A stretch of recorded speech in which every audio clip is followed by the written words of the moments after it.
नमस्कार बच्चों, गणित के अंतर्गत 13वां के बाद हमारा 14वां चैप्टर है जिसका नाम है भाजन यानी कि भाग 2। भाग 1 के अंतर्गत हमने 1 अंकों का और उसके पश्चात 2 अंकों का गुणन देखा था। ठीक है, इसी प्रकार अब इसमें हम कुछ शाब्दिक प्रश्न देखेंगे।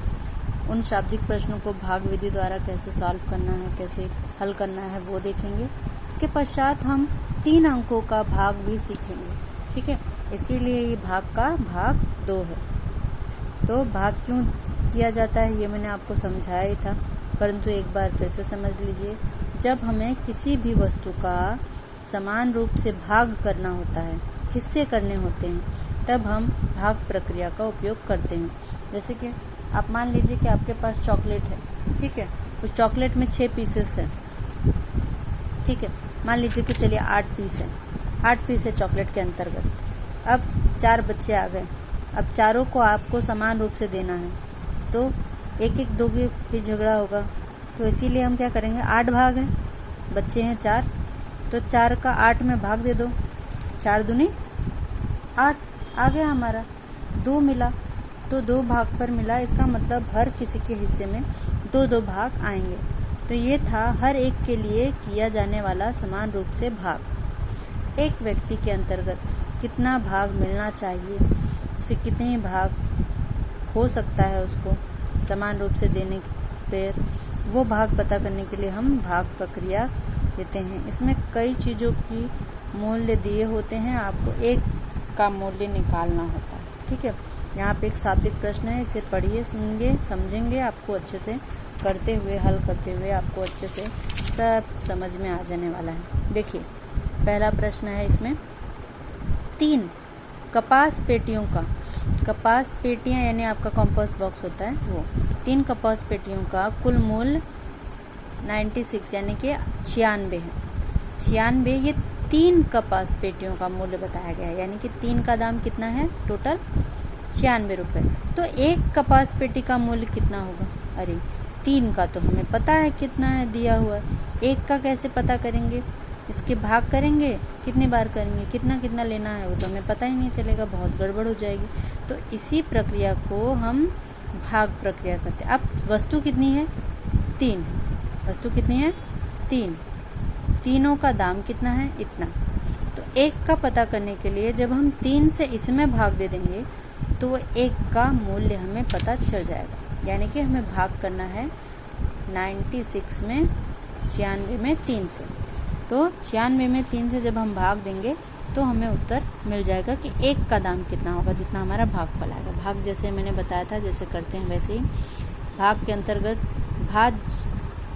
भाजक अंदर का भाजक ये है, भाज्य हमारी ये संख्या है। तो भाजक से भाग देते समय पहले अंक में देखा जाता है। अगर वो बड़ी है तो उसमें भाग जाएगा, छोटी है तो नहीं जाएगा। हाँ, परंतु बराबर है तो भी जाएगा।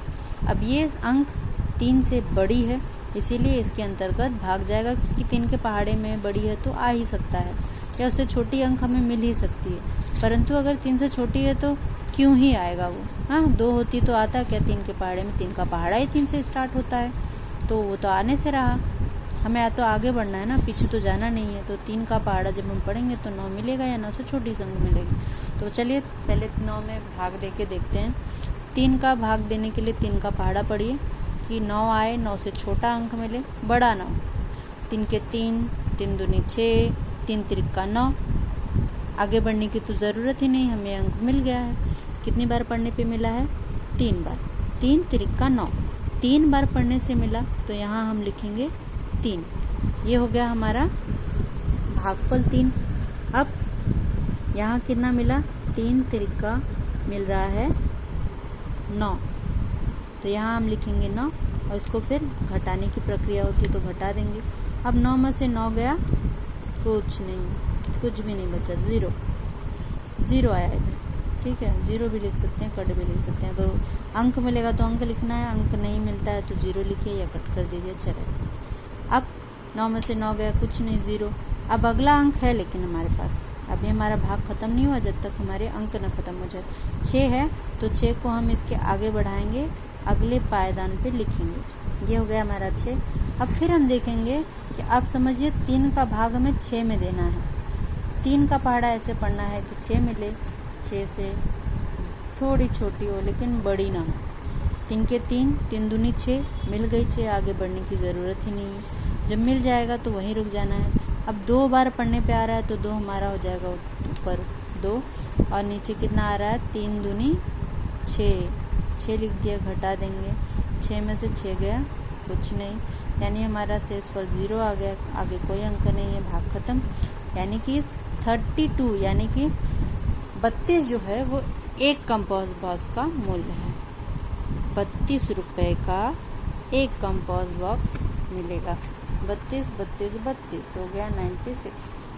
इस प्रकार जब अधिक वस्तुओं का मूल्य हमें दिया होता है, अधिक चीज़ों की संख्या दी होती है और एक के पता करना होता है, तो हम भाग प्रक्रिया का इस्तेमाल करते हैं। इसके अंतर्गत बच्चों इसी तरह के कुछ शाब्दिक प्रश्न दिए हुए हैं आसान के, ये मैं आपको भेजूंगी। आप अच्छे से इसको हल करके मुझे दिखाएंगे और इसके बाद वाले पीरियड में मैं आपको 3 अंकों का भाग समझाऊंगी। ठीक है, चलिए एक और भाग मैं आपके लिए कर देती हूँ। यहाँ पे अच्छे से समझ लीजिए, जिनको नहीं समझ में आया है वो भी।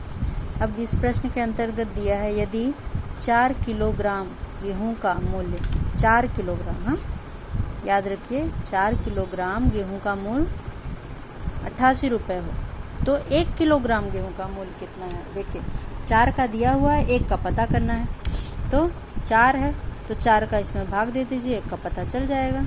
जितने की भी चीज़ का मूल्य, चीज़ों की संख्या दी है, उतने से ही हमें भाग प्रक्रिया करनी होती है। 4 का दिया है तो 4 का हम भाग देंगे तो हमें 1 किलोग्राम का पता चल जाएगा। अब 4 का भाग 8 में जाएगा कि नहीं, पहले वो देखेंगे। 8 बड़ी है तो जाएगा। अब 4 का पहाड़ा ऐसे पढ़िए कि 8 मिले, 8 से छोटी मिले, बड़ी ना हो। 4 के 4, 4 दूनी 8, आगे बढ़ने की ज़रूरत ही नहीं, हमको अंक मिल गया है। 4 दूनी हमारा हो गया 8, 8 में से 8 घटा देंगे, हो गया 0। फिर अगले पायदान पे अगला अंक, यहाँ 8 उतारा, फिर 4 दूनी वापस से 8 हो जाएगा, घटा देंगे 0, भागफल 0 और भागफल आया 22। तो बच्चों यहाँ पर 8 में से 8 चला गया, कितना बचा 0। अब इस तरह से हमारा भागफल आया 22, यानी कि 4 किलोग्राम गेहूं का मूल्य 88 रुपये है, तो 1 किलोग्राम गेहूं का मूल्य कितना हमें मिल गया 22 रुपये। तो 1 किलोग्राम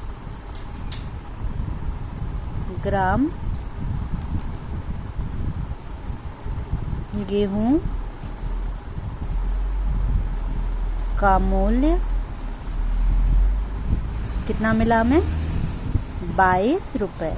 ठीक है, तो इसी प्रकार बच्चों हम भाग प्रक्रिया द्वारा चीज़ों की यानी कि एक वस्तु का मूल्य निकाल सकते हैं।